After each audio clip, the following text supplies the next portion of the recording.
Desde la Fundación Argentina de Retinosis Pigmentaria queremos agradecerles por ver nuestros videos.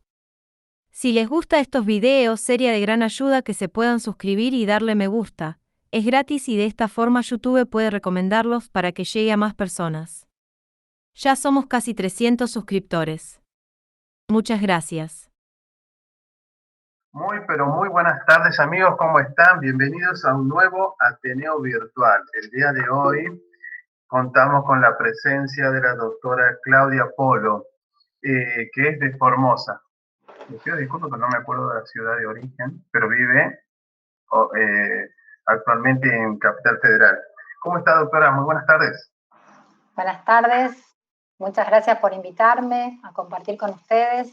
Vamos muy bien acá, disfrutando de estar con un grupo tan interesado en la salud visual.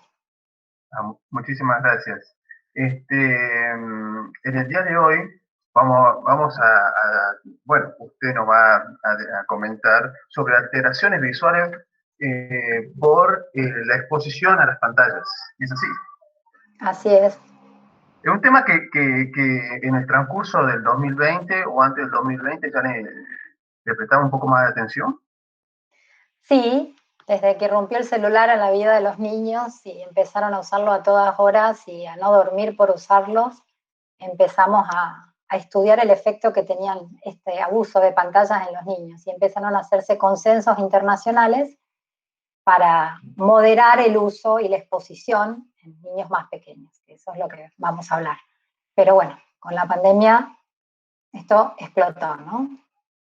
Está Exactamente. fuera del alcance a veces de la moderación. Perfecto, doctora. Bueno, si quiere podemos empezar. Bueno, entonces vamos a charlar sobre cuáles son las alteraciones visuales que estoy observando en el consultorio por sobreexposición a pantallas durante la época de pandemia en los niños. Antes de pandemia, el consenso internacional era la moderación extrema del uso de las pantallas y las recomendaciones que siguen vigentes hasta el día de hoy de estos consensos internacionales y nacionales es que los niños menores de 2 años no tienen que exponerse a ningún tipo de pantalla, los mayores de 2 años hasta los 5 o 6 años no excederse en 1 hora al día de pantallas, y ya los chicos de secundaria, de 18 años, son los que más se exponen, pero también que se limiten a no sobrepasar las 2 horas al día. Esto suena muy lindo dicho, es lo que nosotros desearíamos que ocurra, pero sabemos que no ocurre porque los chicos en general entre los 10 a 12 años ya poseen un celular de uso propio y es muy difícil controlar la exposición. Lo más importante, el concepto más importante a entender es que cuando hablamos de pantallas, hablamos de todo el tipo de pantallas que emiten luz azul. Celulares, tabletas, monitores de computadora, monitores de computadoras portátiles, y la televisión también está incluida. Y además también los monitores de los juegos, de los videojuegos que usan los chicos. Entonces hablamos de un montón de actividades diferentes que son realizadas a través de las pantallas. Bueno, esto es la recomendación nacional e internacional, pero irrumpió nuestras vidas la pandemia, el encierro, 100 días durante los cuales los chicos no salieron de sus casas, especialmente en Capital Federal y en Provincia de Buenos Aires, porque los chicos no podían salir. Entonces, de ser una escuela presencial, pasamos a tener una escuela en la casa. Calculamos que alrededor de 4 horas por día, en distintos tipos de programas, el que más utilizan es Zoom, y las pantallas que más frecuente utilizan los chicos va a depender de cuántas pantallas hay en la casa. Como la que más accesible es el celular, generalmente hacen sus horas escolares a través del celular de alguno de sus papás o del propio. Esto fue el gran cambio, ¿no? Cómo pasamos de estudiar, de estar al aire libre, de jugar en los patios y estudiar en una escuela en papel, a pasar a estar encerrados y estudiando en pantallas. Esto generó un cambio y va a seguir generando primero en adaptarse a estudiar de otra manera y después a estar expuesto obligatoriamente durante las horas de escolaridad. Además de la escuela, las pantallas son imprescindibles para los niños para el uso recreacional. Las utilizan en todo momento y en todo lugar, y hemos visto hasta a los bebés que se les pone dibujitos en el celular para que se tranquilicen. Y también irrumpen todo tipo de terapias y consultas médicas llamadas telemedicina que se realiza a través de las pantallas. Nosotros, que somos los que queremos evitar la sobreexposición, no tuvimos otro recurso también que ofrecer nuestra atención a través de las pantallas. Entonces, esto genera una gran contradicción. Decimos, no disminuyamos el uso, pero la pandemia arrasó con todo esto. ¿Qué pantallas? Todo tipo de pantallas. Cuando hablamos de pantallas, hablamos de todas. La que más frecuentemente usan los niños en mi investigación en los pacientes que yo atiendo es el celular. El celular está al alcance de todos, inclusive de los más pequeñitos. Algunos tienen tableta, algunos tienen computadora que pueden compartir con sus papás o no, que también están trabajando en la casa, lo mismo los hermanos que están estudiando en la casa, y algunos tienen las famosas consolas de videojuegos que también las utilizan para divertirse. Entonces, en base a todo este cambio que irrumpió como novedoso en la vida de las personas que estamos viviendo en todo el mundo durante la pandemia, me puse a pensar cuáles son las consecuencias que el cambio de vida que nos indujo la pandemia va a producir en la visión de los niños. Y entonces empezamos a estudiar esto, ¿no? ¿Qué pasa? ¿De qué se quejan los chicos cuando nos vienen a ver, cuando empezaron a poder venir a la consulta?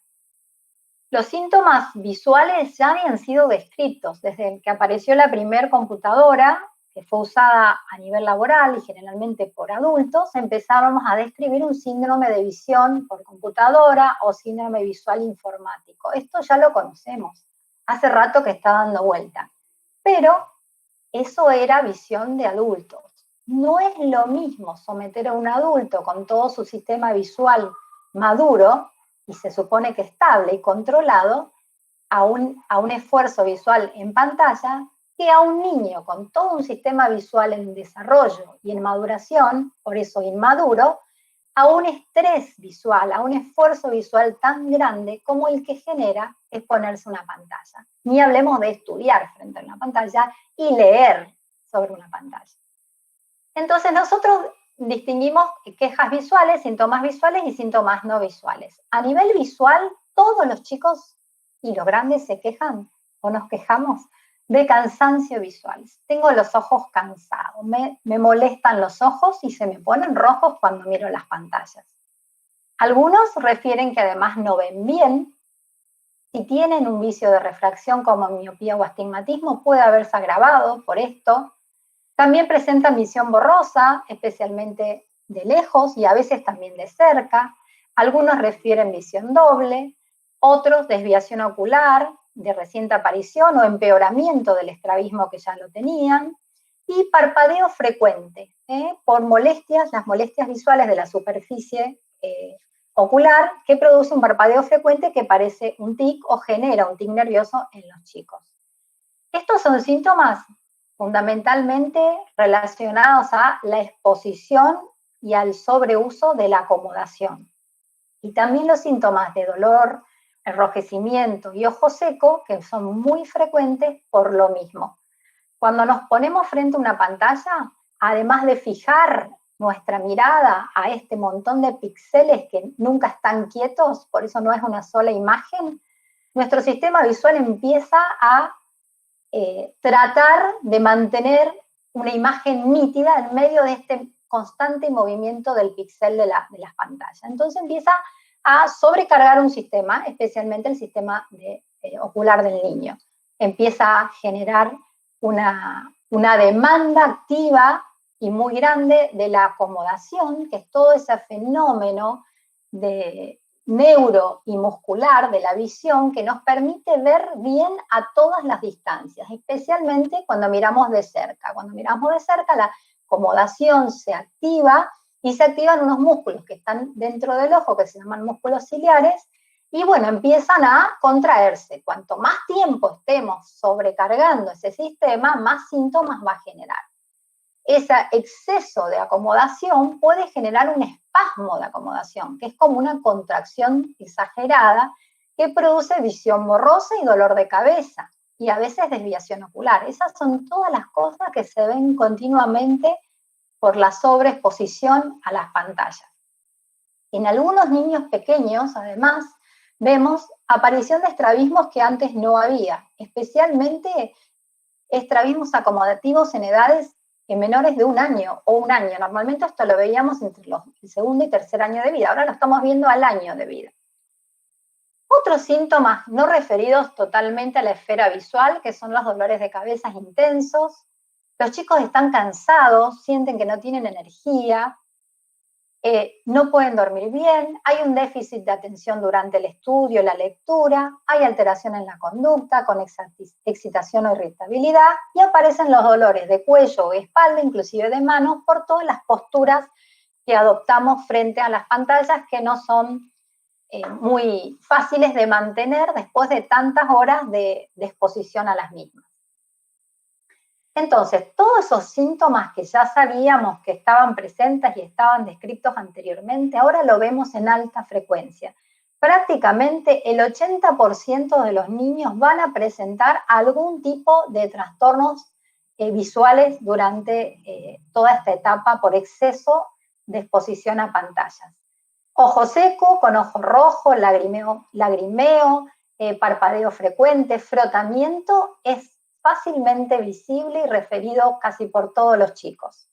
Otros, visión borrosa con trastornos de acomodación, dolor de cabeza, a veces dolores de ojos y algún tipo de desviación ocular. Y los trastornos en la visión binocular, con forias descompensadas, estrabismos, insuficiencia de la convergencia. Y otro grupo de pacientes que pueden debutar con miopía, con aparición de miopía también por excesivo uso de pantalla. La miopía es la gran epidemia visual de estos últimos años. Se cree que el 50% de la población del mundo para el año 2050 va a tener miopía. Y cuando hablamos de miopía pensamos en lentes, en un chico que no ve bien de lejos y con el lente se arregla todo. Y la verdad es que no es así. La miopía, una vez que aparece, puede seguir progresando durante la vida del paciente, del niño, hasta los 21, 22, 24 años. Esa miopía no solo progresa la graduación, no solo que el lente se empieza a hacer más grueso, que es lo visible. La miopía puede producir en niños pequeños un estiramiento del largo del ojo, un estiramiento del globo. Eso va a hacer que la miopía tenga una repercusión en la anatomía del globo ocular. Lo estira. Al estirarlo, la retina, que sabemos que es la capa interna del ojo que nos permite la visión, empieza a sufrir porque se empieza a estirar en forma anormal. Y eso puede producir enfermedades en la retina, desgarros y desprendimientos de retina. Por lo tanto, cuando hablamos de miopía, no hablamos de un problema solamente de lentes, solamente de foco. La miopía, si empieza a progresar y sale de un rango de miopía leve, puede tener alteraciones en todo el sistema de la visión. Y de forma severa, porque es algo que va a persistir durante toda la vida. No se va a ir, aunque después uno se pueda operar, el ojo, la retina y el ojo y la esclera siguen siendo miopes y siguen presentando más alteraciones que ningún otro tipo de vicio de refracción. Esto pasa en niños que en teoría no tienen problemas. ¿Qué pasa con los chicos que tienen problemas y que están expuestos por necesidad a los dispositivos electrónicos? Hay que decir que los dispositivos electrónicos y la tecnología ha ayudado muchísimo a los chicos con baja visión, a los adultos también. Nos permiten agrandar las letras, nos permite aumentar el contraste, nos permite una calidad en el enfoque que a lo mejor antes no teníamos. O sea, las pantallas en realidad son muy útiles para ellos, pero también descompensan, también traen problemas igual que en los niños que no los tienen. por ejemplo, las pacientes con nistagmus, como bloquean en algunos puntos y en otros no, las posiciones de las alteraciones posturales son mayores, entonces hay más dolor de cabeza, hay más dolor de cuello y a veces también hay mucho más cansancio visual. Y un tema es qué pasa con las enfermedades de retina y la exposición. Hay muchas investigaciones que dicen que la exposición excesiva a la luz azul que emiten estos dispositivos puede ser dañina para la retina. Esto se está estudiando. La verdad, sabemos que la luz azul, como la luz en general, es necesaria, la necesitamos, pero también el exceso de radiación ultravioleta, sobre todo, es dañina, tanto para los ojos como para la piel. En los ojos, la radiación ultravioleta daña la retina. Y con respecto a la luz azul, se están haciendo investigaciones, hay evidencia en animales y estamos estudiando en humanos si también es tan fototóxica como es la radiación ultravioleta. Para esto se han generado un sistema de filtros que se usan especialmente en los adultos que trabajan y que los necesitan para disminuir el resplandor, la molestia visual y mejorar la visión al contraste. Nosotros, con respecto a los niños y los bloqueadores de luz azul, tenemos algunas dudas, por lo tanto, preferimos que no los usen, sino que eviten exponerse a la pantalla, porque lo que vemos es que muchos se compran el lente con el filtro de luz azul para seguir estando y abusando y exponiéndose cada vez más. Y eso en realidad, ¿cuánto puede bloquear un filtro? Un filtro bloquea muy poca radiación azul, entonces tampoco lo va a proteger. Lo que tenemos que hacer es evitar la sobreexposición en la medida de lo posible. Ahora que tenemos más posibilidades en pandemia de salir al aire libre, hay que empezar a salir, hay que empezar a recuperar el juego. Entonces volvemos a recordar que todas estas reglas y este consenso, que acá en la Argentina lo hizo la Sociedad Argentina de Pediatría, la Sociedad Argentina de Oftalmología Infantil, sigue vigente y que tenemos que tratar de disminuir la exposición a las pantallas. Lo que podemos hacer es mantener la escolaridad virtual. No podemos cortar la pantalla de la escolaridad virtual, pero sí podemos disminuir y moderar la parte recreacional, ¿sí? Recordar que en menores de 1 año no usar pantallas, no darle un celular a un chico porque el chico se siente atraído. Obviamente, algo que genere luz, ruido y contraste va a atraer, la luz nos atrae, no significa que sea bueno, todo lo contrario, es sumamente perjudicial. Y a partir de los 2 años hay que elegir y hay que exponerlos a mínimos intervalos de tiempo. No, ay, sí, le gusta Pepa, vamos a ponerle 2 horas de video de Pepa con el celular encima, porque es perjudicial. Ya hemos tenido muchos problemas con esto, especialmente estrabismos en chiquitos pequeños. Y si obviamente uno los va a poner en una pantalla más grande y más alejada, seleccionar qué contenido va a ver y estar acompañado por los padres.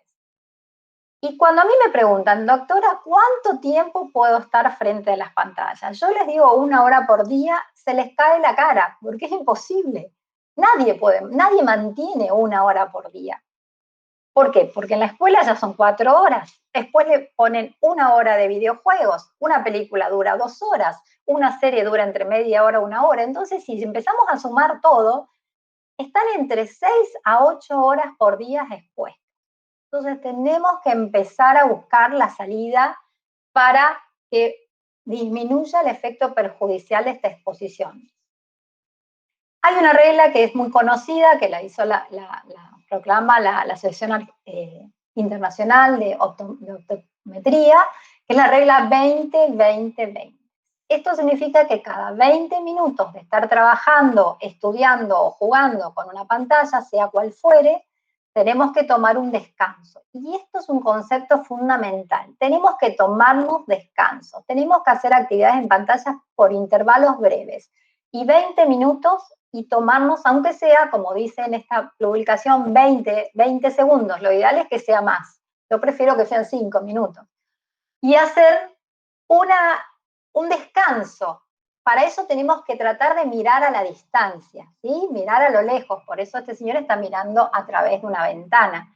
porque 20 no son 20 metros, sino 6 metros, son 20 pies, como usan los americanos en la nomenclatura. Entonces, cada 20 minutos descansamos 20 segundos mirando a 6 metros, bien lejos, sacando, no es que descanso del Zoom del Zoom de la escuela y me voy a descansar en el celular en el jueguito. No, eso no es un descanso, eso es una sobrecarga. Otra cosa más importante es ajustar el contraste, ajustar el brillo de las pantallas, ponerles bloqueadores. También cada monitor trae alguna forma de poner luz nocturna para atenuar la cantidad de la emisión de la luz azul si es molesta durante las actividades. Y también mantener una postura ergonómica con los antebrazos apoyados y la distancia. ¿Cuál es la mejor pantalla? La mejor pantalla para estudiar es el monitor que alejemos, alejado más de 40 centímetros. Lo ideal, siempre más lejos, nada cerca. Un celular sostenido tan cerca como lo sostienen los chicos, a 20 centímetros, a veces 30, genera mucho más cansancio y muchas más alteraciones en la acomodación. Entonces, alejar, que el monitor sea grande y que esté lo más lejos posible que permita el trabajo. Otra cosa importante es el ambiente, en el ambiente en que se va a desarrollar la actividad durante la pantalla. El ambiente tiene que estar iluminado. Si están sometidos a esta intensa luz en un ambiente en penumbra, va a generar mayor cansancio. Necesitamos luminosidad ambiental para que no haya tanta interfase, tanto contraste en el campo visual tan oscuro y la intensa luminosidad adelante. Al tener también la luz ambiente, lo que hace también es que el campo visual se relaje un poco y podamos estar percibiendo todo lo que sucede a nuestro alrededor. Siempre recalcamos que no tienen que usar dispositivos electrónicos antes de dormir, ni para alimentar a los niños o calmarlos, porque esto va generando un mensaje equivocado. Si nosotros hablamos de saquemos las pantallas, si le damos más pantallas para calmarlos, estamos generando una adicción, estamos generando un hábito que persiste. El niño dice, bueno, voy a llorar, o sea, obviamente todo en forma inconsciente, pero si lloro, me dan eso que quiero y se establece esta retroactividad que hay que eliminar. Lo ideal es, si hay que calmarlo con otra cosa. Recordar que los libros siguen siendo increíbles, no tienen problemas de luz, no nos generan todo eso que generan las pantallas. Sí, puede ser que nos cansemos al leer, pero si tenemos buena iluminación, va a ser mucho más fácil estar frente a un libro que estar frente a una pantalla y mucho más saludable también. Buscar la música para calmar a un niño, la presencia de la persona que lo está cuidando en ese momento. Y de esa manera evitamos los problemas que trae también, porque cuando estamos frente a pantalla estamos o acostados o sentados o tirados, como dicen los chicos, me tiro, me tuerzo, con malas posturas. Se empieza a observar alteraciones en los hábitos de alimentación, con problemas de obesidad, porque esto trae sí o sí el sedentarismo, trae problemas en la movilidad también de los chicos. Y nos desconectamos de la familia, nos desconectamos de nuestros amigos. La única forma que han encontrado durante el encierro de conectarse con sus amigos es a través de la pantalla, jugando o comunicándose por Zoom. Entonces, ¿qué vemos? Vemos esto. Todos estamos juntos desconectados, cada uno con su pantalla, más en este tiempo. Y por pandemia, muchos chicos no han podido asistir a un control oftalmológico presencial completo, con un buen estudio de su visión, de su refracción, de la acomodación, de la evaluación de su motilidad ocular y de su alineación. Por lo tanto, recordar que hay que asistir. Los hospitales están restringidos, pero traten de encontrar la salida de cómo tener un control en medio de todo este exceso de pantallas, porque estamos viendo complicaciones. Y con respecto a la miopía que está apareciendo y la que nos preocupa tanto, tenemos recursos para tratar de evitar la progresión de la miopía una vez que la diagnosticamos.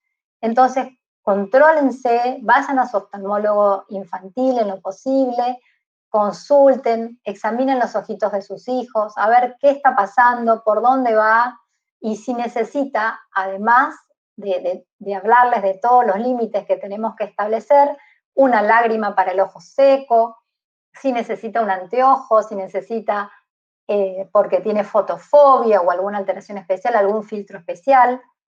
Recordar que hay que ir al oftalmólogo. Tenemos que controlar la visión de los chicos siempre y más ahora. Bueno, les agradezco mucho la invitación y la oportunidad de estar con ustedes charlando y bueno, estoy dispuesta a charlar con ustedes y a intercambiar opiniones y consultas. Estupenda, la verdad, la exposición.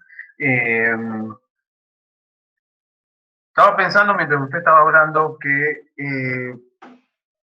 hay muchas personas que están jugando con las consolas de videojuegos, tanto padres como con hijos, y pueden pasar desde las 8 de la noche hasta las 6 de la mañana tranquilamente. Pero ¿qué pasa? Estamos un ejemplo, estamos en algún departamento de Buenos Aires, no hay mucha corriente de aire, pero estamos en invierno, ya estamos en otoño y está haciendo frío, hay que cerrar todo. No hay ventilación. ¿También trae consecuencias con el ojo seco, doctora?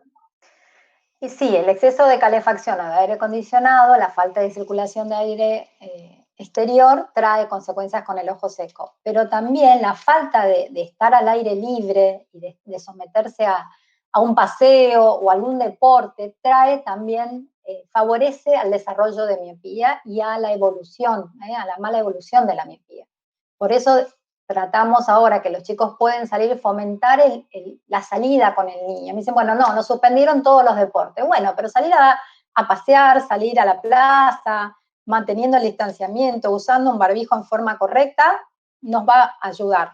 Y va a ayudar primero a no enfermarnos y también a relajar, a que el chico vuelva a conectarse con una vida al aire libre y a sacar e interrumpir ese nexo casi adictivo con la pantalla. Tenemos que enseñarle que hay otra cosa, que se puede disfrutar de otra manera, porque la verdad que yo creo que han sido los más afectados en pandemia, y no hablando de COVID, hablando de las consecuencias secundarias de todo este cambio que produjo la pandemia en el mundo. Claro, usted acaba de indicar también el gran problema de la sociabilización de esos chicos. Le va a costar mucho después socializarse con sus compañeritos en todo el entorno, teniendo en cuenta que si no lo lleva por muchas razones a una plaza, a un parque o a dar la vuelta a la manzana, simplemente a eso. Pero el día de mañana va a costar mucho sociabilizarlo. Y más que están acostumbrados ya a la pantalla. Francisco, ¿Qué tal? Buenas tardes. quería hacerle una pregunta a la doctora. Soy Mónica Sánchez, buenas tardes. Hola, Mónica. ¿Cómo te va? Mira, quería preguntarte cuál era tu opinión respecto a los lentes de contactos en el control de la miopía.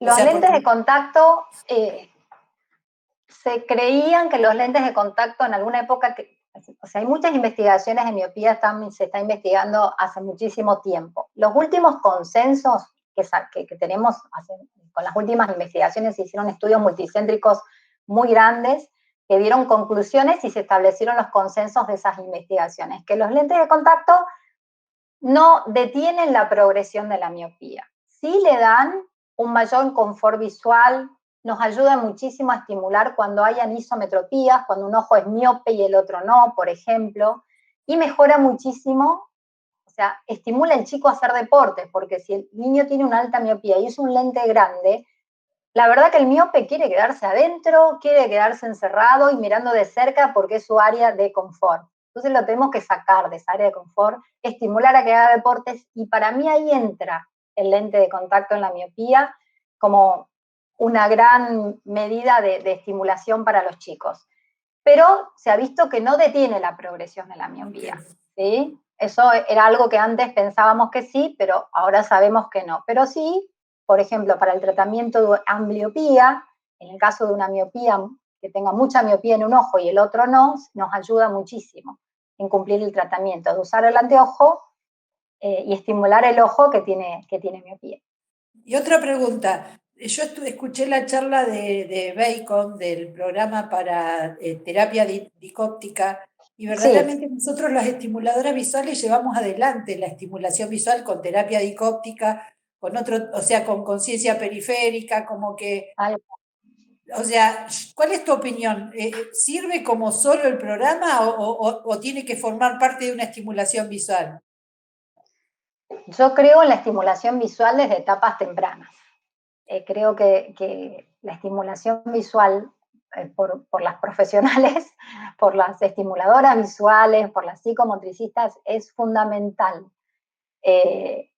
Creo que además, cuando empiezan a aparecer problemas de convergencia y todo eso, y binoculares, agregamos la estimulación por las ortóticas, el tratamiento ortótico de los ejercicios, que ayudan muchísimo.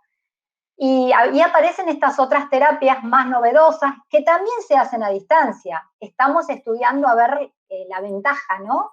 Pero claro, creo que... porque hoy en las licenciadas en rehabilitación visual hay muchos cursos para hacer terapia comportamental y la verdad que yo soy licenciada en rehabilitación visual y psicomotricista y verdaderamente logramos esto del 20-20-20, o sea, trabajar con el chico de lejos, con el chico de cerca y en un momento carecíamos de formación en terapia visual, porque es cierto, solo era estimulación. Hoy por hoy, con los cursos de formación que están disponibles, ya estamos entrando en un manejo de terapia visual que nos permite articularnos cada vez más con los oftalmólogos.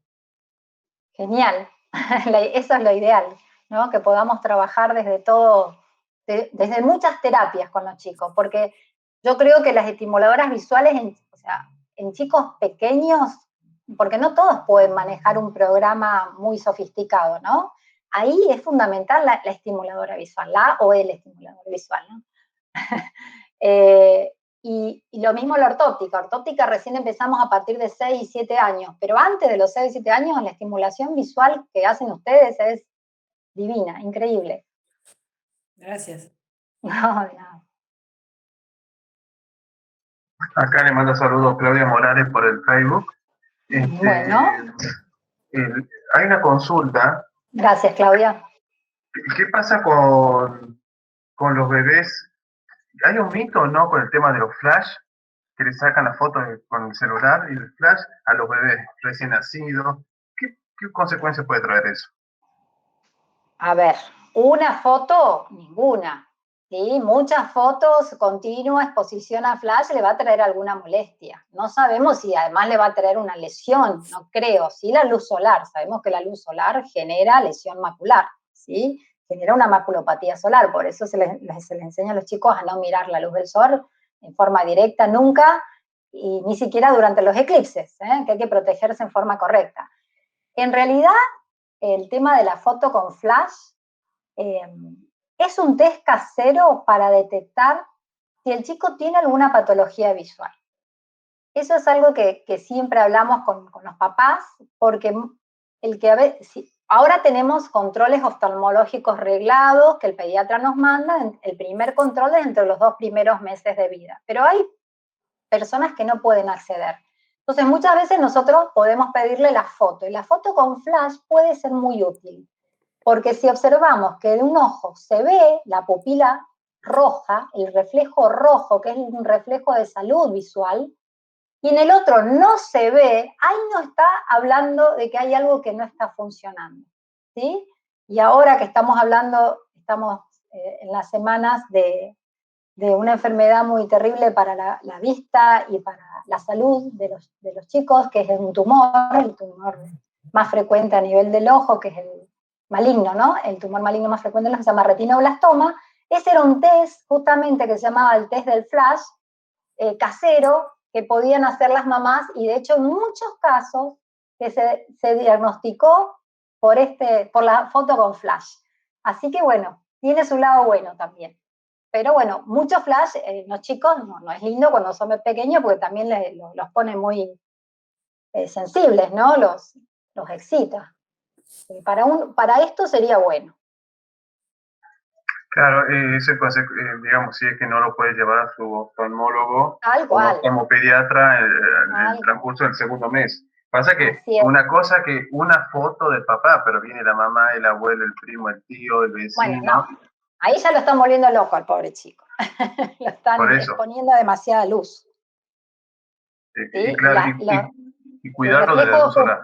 Claro, el reflejo pupilar del bebé es más lento, entonces tampoco tiene mucha defensa con su pupila de protegerse de tanta intensidad de luz. Así que no es muy recomendable tanto flash. Y ahora vamos a venir en el transcurso ya desde este mes o en junio ya empezamos con la conjuntivitis, doctora. Ay, las conjuntivitis. Hay distintos tipos de conjuntivitis. Algunas son más leves, pero tenemos una conjuntivitis muy seria, que es la conjuntivitis viral.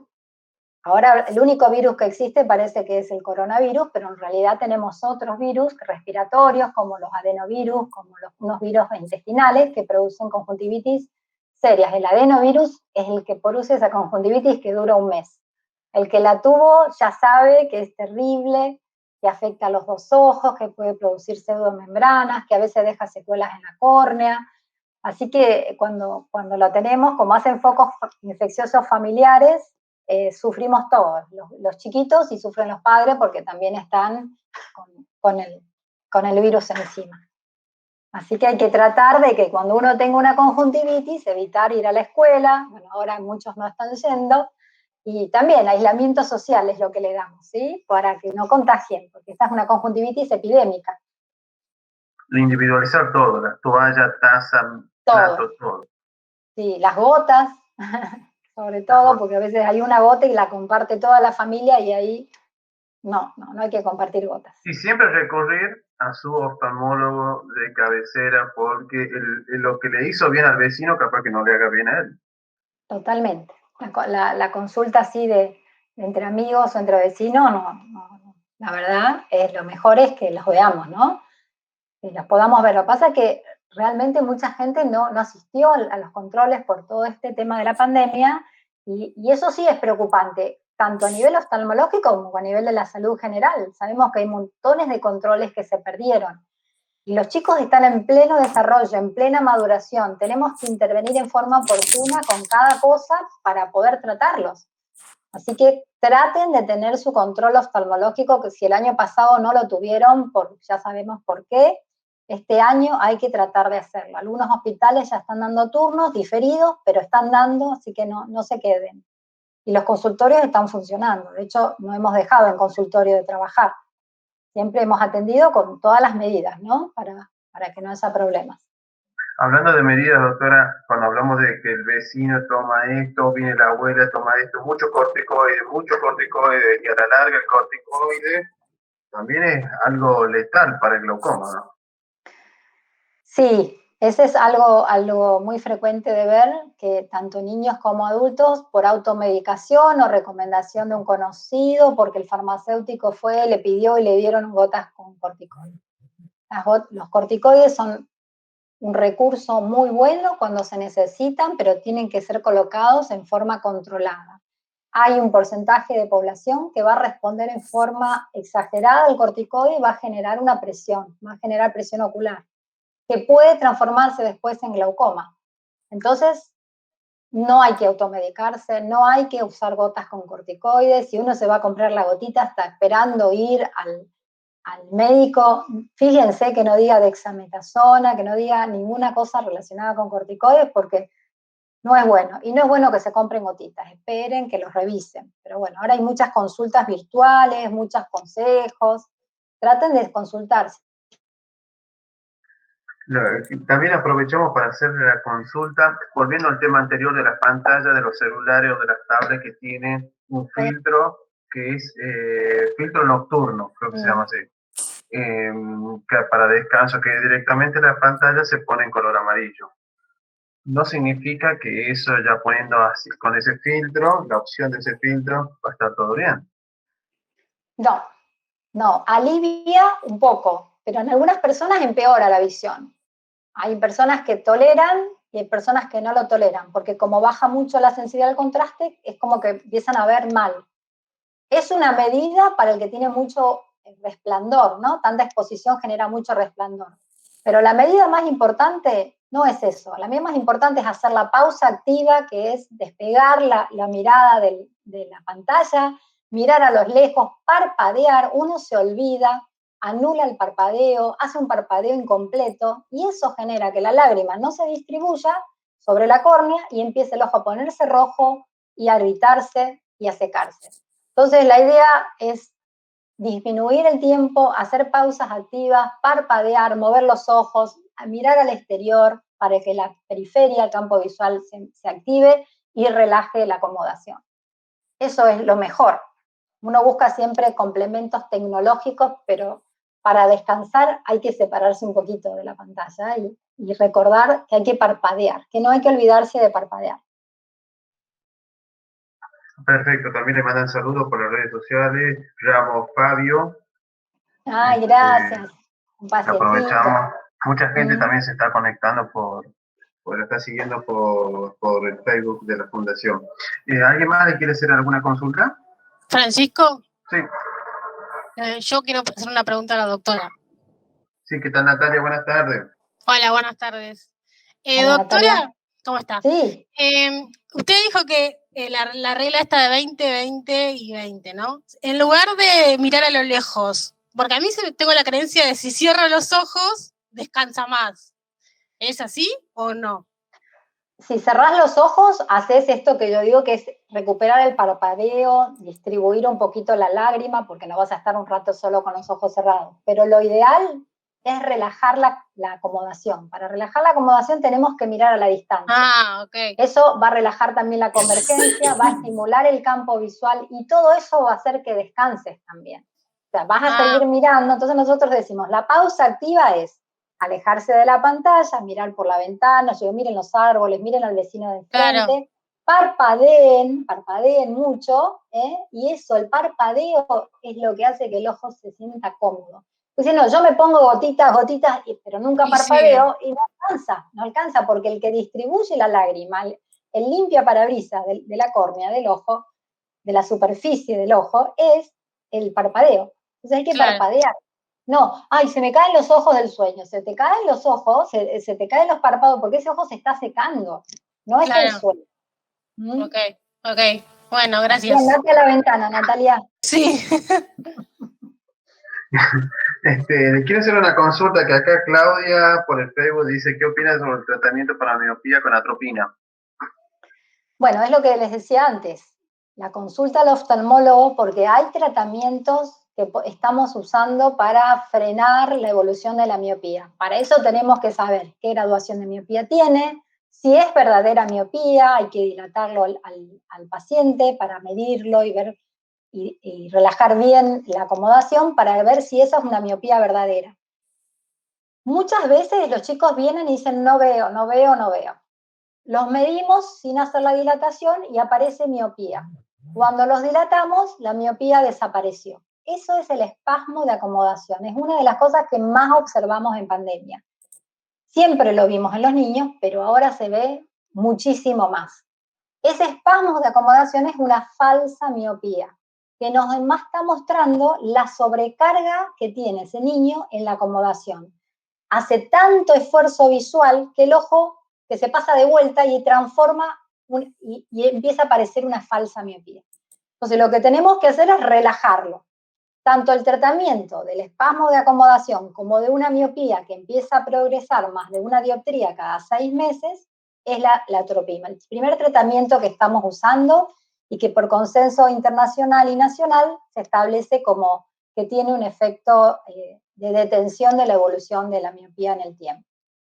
Así que tengo muy buena experiencia con atropina, y bueno, hay que usar, es una dilución especial que usamos y cuando empezamos el tratamiento tenemos que mantenerlo 2 años, porque si no puede ocasionar un efecto rebote también.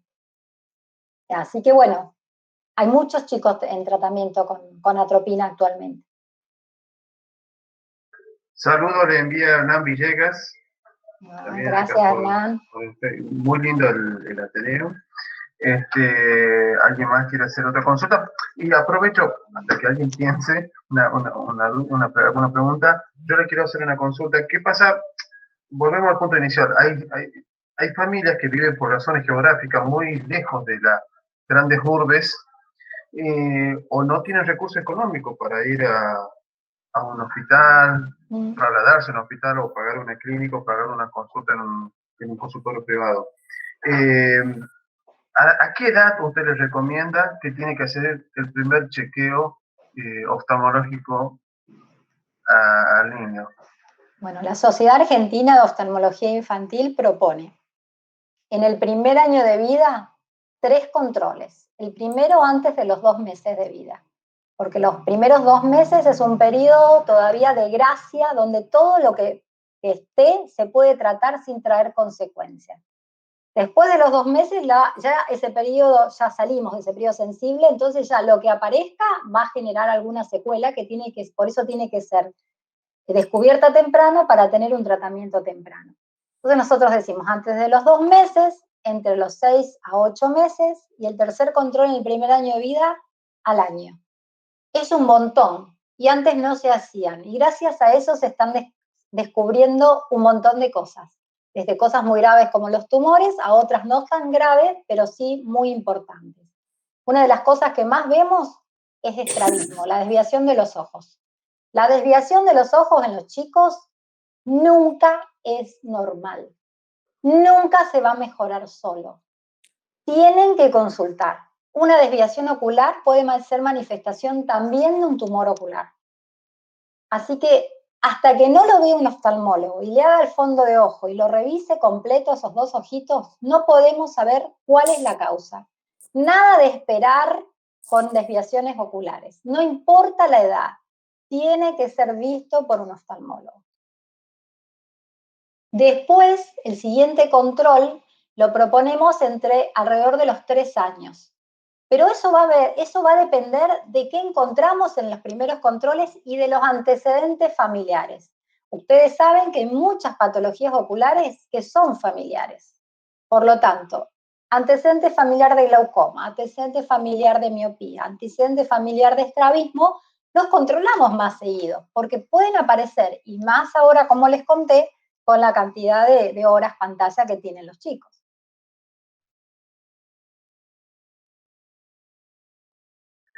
¿Alguien más quiere hacer alguna consulta? Yo quería preguntar, hoy la estoy aprovechando a la doctora Polo. ¿Cuál es su opinión respecto al uso de prisma en chicos? Porque se plantea el uso de prismas para la solución de la correspondencia sensorial anómala previo a la operación de estrabismo. Algunos dicen eso, otros no. ¿Cuál es su opinión? Porque una vez se escucha muchas campanas y bueno.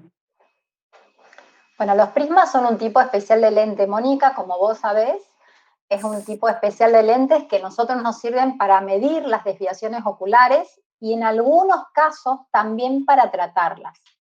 Por ejemplo, en las visión dobles o insuficiencias de convergencia que no pueden acceder a un tratamiento y que los ayudamos con prismas. En general, usamos prismas siempre que haya correspondencia sensorial normal. No hay forma de corregir una correspondencia con prisma. Entonces, lo usamos generalmente en esos estados de la alteración de la visión binocular, donde con un pequeño monto de prisma, no mayor de 6, podamos ayudar al paciente. Y en lo que más se usa en chicos es insuficiencias de convergencia, que no pueden acceder a un tratamiento ortóptico, y le indicamos el prisma. Pero la verdad, no me parece que sea el tratamiento ideal. Siempre es mejor, y más en los chicos, manejar el tema de las vergencias, manejar el tema de la convergencia, ¿no? Por medio de terapia ortóptica, es más fisiológico. El prisma lo va a ayudar, pero en realidad va a funcionar cuando esté el lente. Cuando no use el lente, no va a funcionar. Entonces, bueno, tiene su utilidad en algunos casos, en contados casos, pero siempre con correspondencia normal. En alguna correspondencia anómala puede ayudarnos, si el chico tiene visión doble, ayudar a ver si podemos sacarle la visión doble poniendo la imagen en esa área donde el paciente no ve doble. Pero es más difícil, ¿sí? Pero bueno, hay que ver bien. Gracias. De nada. Muy interesante la charla, dice Paula Pedreira. Pensé que Gracias, decía Pereira, Paula. no, es Pedreira. Sí, Pedreira. Muy interesante, así que bueno, me alegro a todos que les haya parecido interesante. Es un y bueno, el gesto que usted tuvo, doctora, en darnos este tiempo. No, muchas gracias. Gracias por invitarme.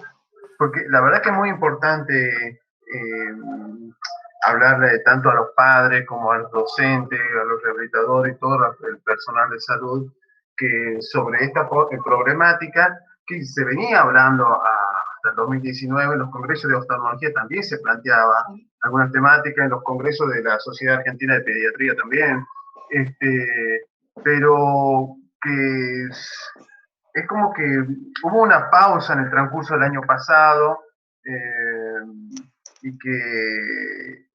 y ahora es como que se retomó de vuelta poder volver a hablarlo y difundir esto es muy importante, el exceso de exposición hacia las pantallas. Tal cual. Sí, ahora en esta etapa que vivimos, en la etapa de pandemia, hay que limitar el uso recreacional de la pantalla. Hay que limitarlo, hay que esforzarse, porque no podemos decir, no, la escuela, no, que no haga la escuela. La escuela la tiene que hacer de la forma que se pueda, ¿no? El horario escolar, están 4 horas haciendo pantallas los chicos, están de escuela. Entonces, el resto del día tienen que ser actividades en lo posible, si pueden estar, aunque sea en un balcón, en un jardincito, salir a dar una vuelta, sacarlos del encierro, que tomen un poquito de sol, que es necesario para todo, para los huesos, por la vitamina D, y ahí relajar la mirada, estimular el campo visual, que ayuda un montón a la prevención de la miopía. Y bueno, hay que insistir en eso. Sabemos que no podemos cortar la educación a distancia, pero sí podemos moderar la recreación. Mis pacientes me quieren matar siempre porque les digo lo mismo, disminuyan el uso de los jueguitos, pero hay que hacer pausas, cada 20 minutos y hacer esas pausas activas. Eso hay que incorporarlo. Yo creo que no solo lo tenemos que decir nosotros, que somos los que molestamos a los chicos con estos consejos, insistimos, soy bastante intensa.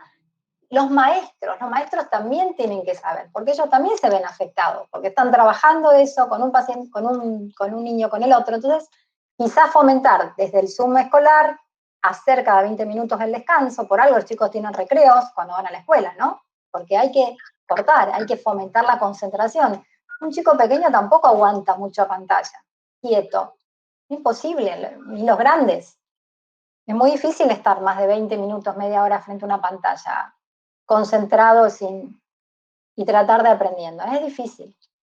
Pero también, a ver, muchas veces vienen los padres que viven en departamentos o en lugares que el espacio físico es más reducido.